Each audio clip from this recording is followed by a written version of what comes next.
Monty. He's a failed novelist.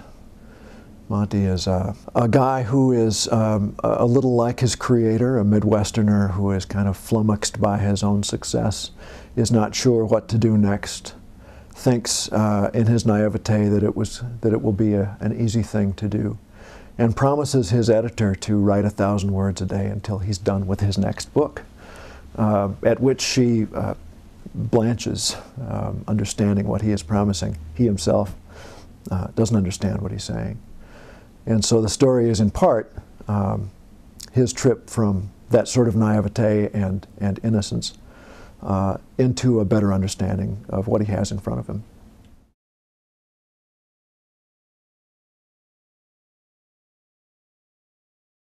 It's past, and even places like the 101 Ranch, which was a big sort of a showbiz, oil drilling Western ranch where everybody who was anybody in the West showed up at the 101 at one point or another. It was a real place. But even by 1915, it was beginning to fade.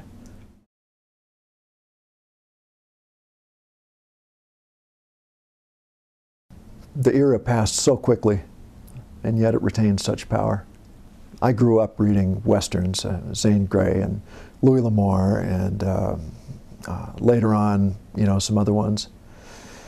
And watching a lot of Western television, you know, Gunsmoke, Bonanza, Western movies, The Magnificent Seven.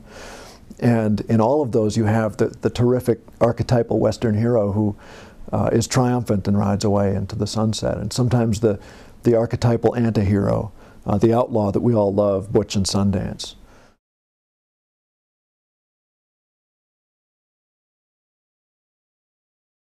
And I think what I wanted to do was play a little bit with that and do a story that would look at those archetypes through the lens of kind of that biblical inversion or paradox where you gain strength by proclaiming your weakness.